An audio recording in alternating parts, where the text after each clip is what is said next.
You ever open your phone, see 47 unread messages in a group chat, and instantly feel your soul leave your body? Yeah, same. Tonight, I've got a small confession. I don't like group chats. Never have, probably never will. Welcome to Velvet Ash. I'm Celeste, and I'm grateful you're here. If this is your first time joining us, pull up a chair, pour yourself a glass. Around here, we slow pour our brandy and sip it by the firelight.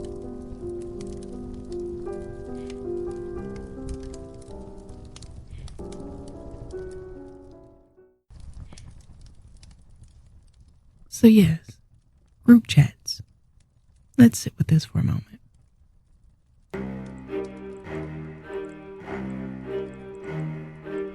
On the surface, they're harmless, right? Just a bunch of people trying to stay connected. It's community, digitized. A way to avoid the guilt of missing birthdays, updates, or the latest viral clip. A place where, at least in theory, we can laugh together, check in on each other, and feel like we belong. But here's what I've learned about myself. Belonging, real belonging, doesn't usually live in the noise. It lives in the quiet, in the one-to-one, in the spaces where I don't have to perform, where I can let my words arrive unvarnished, and where silence is not a threat, but a comfort. Group chats don't leave room for that kind of presence, though. They demand immediacy. They reward quick wit, fast reaction, constant proof that you're engaged, that you're saucy. And somewhere in the shuffle, what could have been connection turns into a subtle kind of audition. Because let's be real, chats are never just conversation. They're stages. Every LOL is an applause line. Every meme is a prop.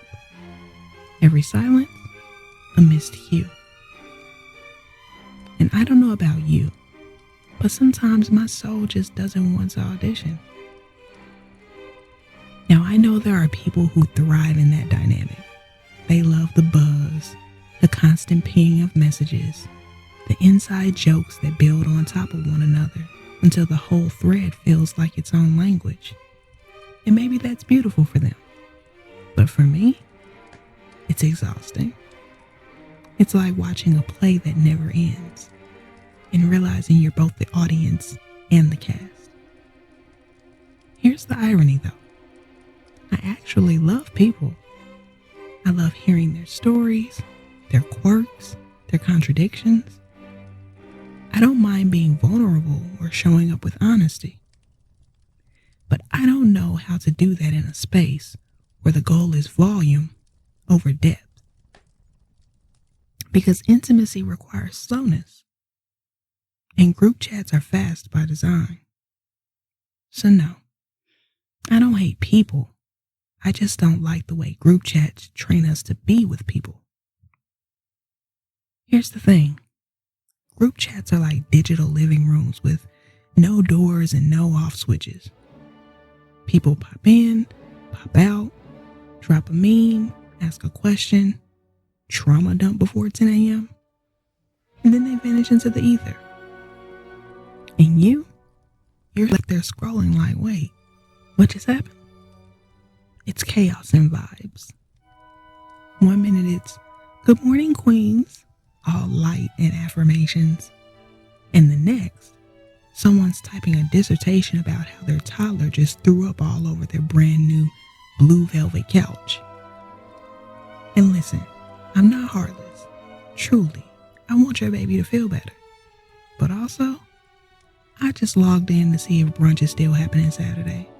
Not scroll through 15 consecutive thumbs up emojis, reacting to a story that had nothing to do with me. Group chats are like trying to read your own mail in a room full of people yelling their problems through megaphones to each other while somehow tagging you. And don't get me started on when two people decide to have a private conversation in the public thread. Oh, you're catching a flight? You're landing at 8:15? Oh, he's picking you up at baggage claim, yes. That's so sweet. But why am I, someone who barely knows either of you, reading the extended play-by-play like I'm TSA? I promise you, I did not sign up to be the National Air Traffic Controller of your friendship. I remember this one time I got added to a group chat for a birthday dinner. 20 people deep. Someone asked, "What's the dress code?" Simple enough, right? Should have been one reply, maybe two. Instead, it unraveled into a full-blown fashion symposium. Outfit selfies, links to shoes. Someone dropped a poll about lashes versus natural glam. 37 unread messages later, I still had no idea what time the dinner was. But apparently, I now had a referral code for a jumpsuit I didn't know I needed. That was the night I realized you could literally drown in a group chat. Not physically, of course, but your soul can totally be sucked from your body. I'm convinced. I mean, you can lose track of the actual purpose of the thing because the noise gets so loud. If you listen closely, you can actually hear me sighing through the phone. Oh, and then the notifications, the constant pinging.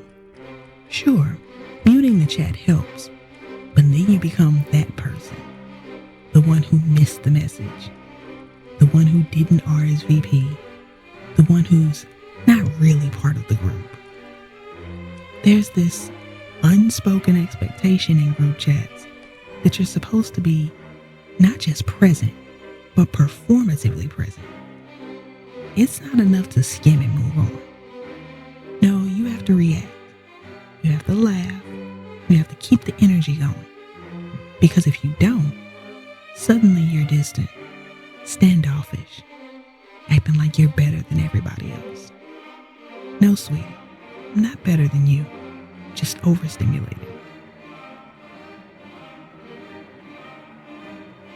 Let's talk about performative connection versus real intimacy. You ever been in a group chat where the messages never end?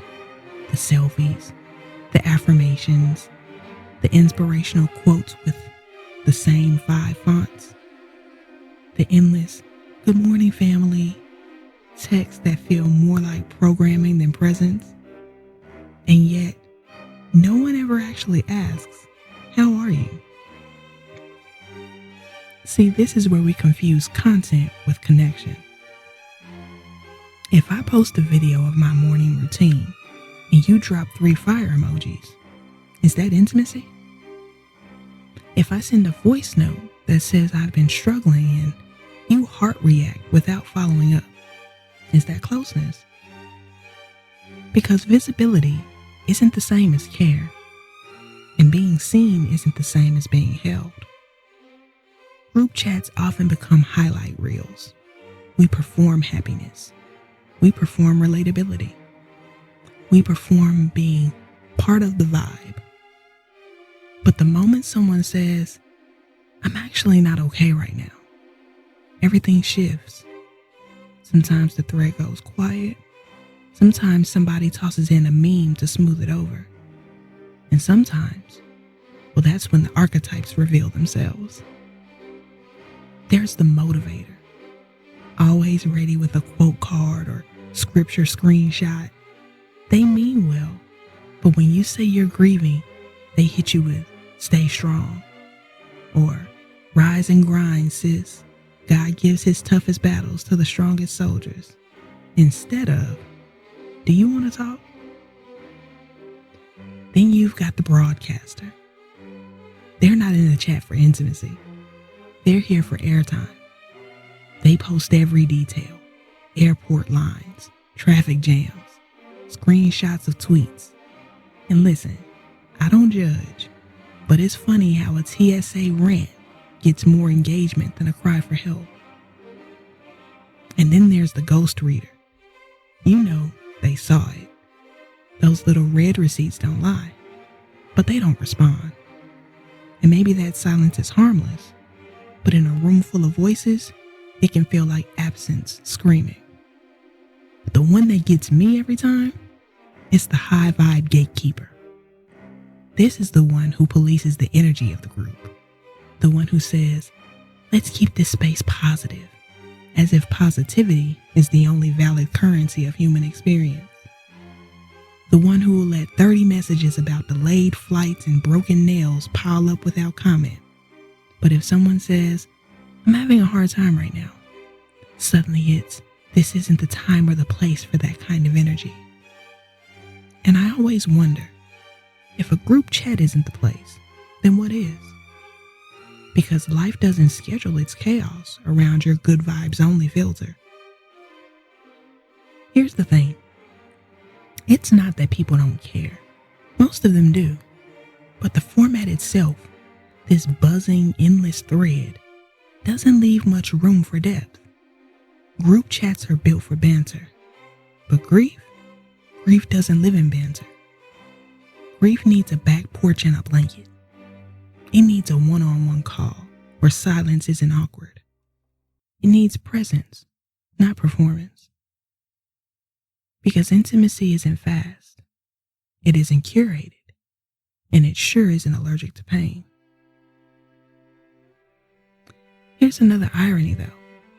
All my sighing, all my muting, all my scrolling and exhaustion, I still come back to the group chat. Why? Because even when it's chaotic, even when it's shallow, it scratches at something very human in me. We all want to belong. We want to know we haven't drifted too far from the people we love. We want to be tethered, even loosely, to a community. And group chats, for all their flaws, promise that. They're like the modern day village fire, the place where everyone gathers, throws their little sparks into the flames and says, I'm here, don't forget me. That good morning text, the random meme, the blurry selfie, it's not intimacy, no, but it is presence. It's proof of life. And sometimes, proof of life is enough.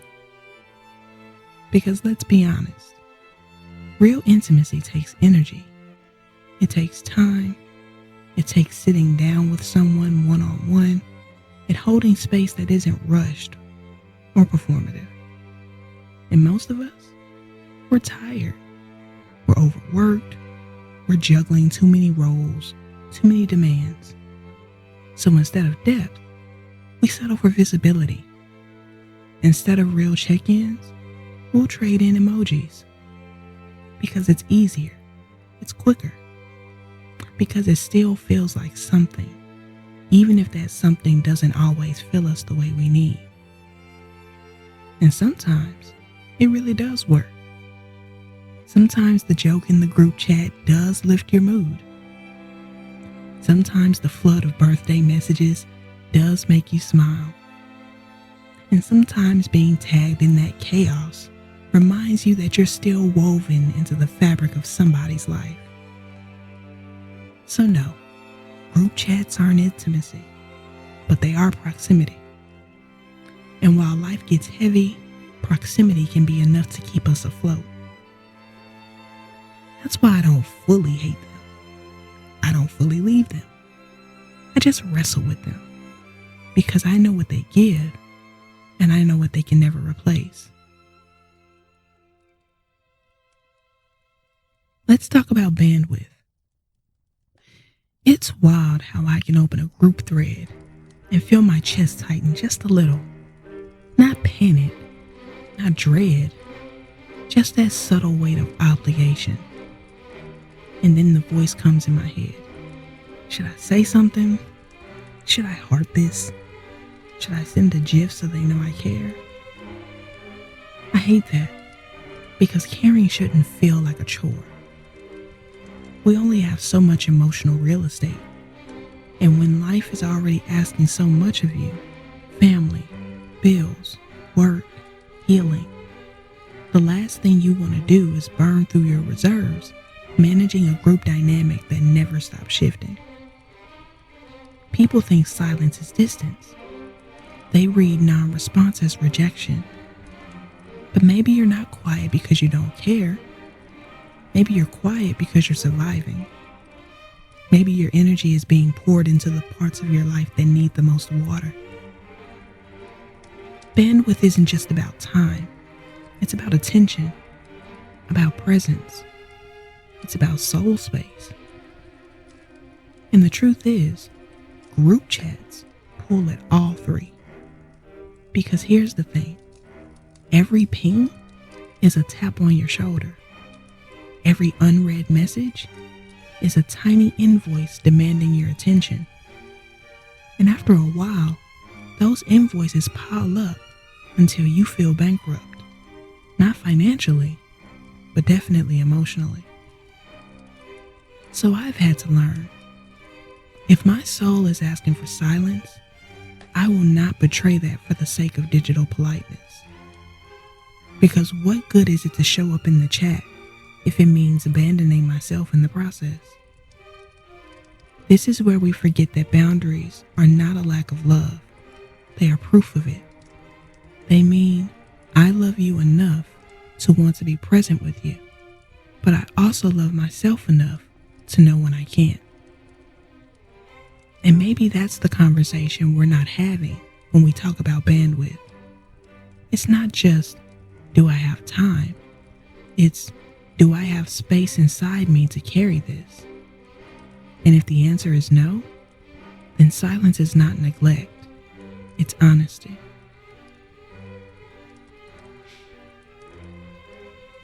So maybe it's not that I don't like group chats. Maybe what I really crave are smaller tables. Tables where there's enough room for both our voices, but not so much noise that we get lost. Spaces where I can hear the tremble in your voice and know it matters. Spaces where I can say, I don't have the words right now, and no one takes offense. I crave conversations that make space for both laughter and lament, for both the highlight reel and the behind the scenes. I want eye contact, not emojis. I want pauses that aren't awkward, but holy. Here's the tension. We live in a world that measures closeness by frequency, not necessarily by depth. By how often you show up, not necessarily by how fully you're present when you do. And that's why so many of us feel lonely in a crowd of notifications, lonely in the middle of constant connection.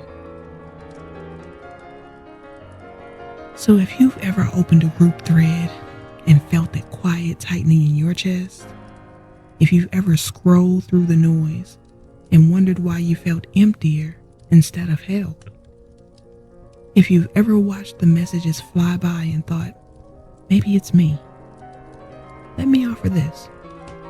It's not that you're flawed. It's that you're a violin and the room was tuned for tambourine. And that mismatch, that silence you feel when your honesty doesn't land, that isn't proof that you're out of tune. It's proof that the space wasn't built for your music. You don't need to shrink your song. You just need a different room. So no, I don't like group chats, but I do like real ones. If you found yourself exhausted just trying to keep up with digital closeness, drop it in the comments. Share your story. Or if tonight you don't have the words, just leave a heart emoji. Because sometimes, even that is enough. Either way, I'm listening. Until next time, this is Velvet Ash, and I'm Celeste. Have a good night.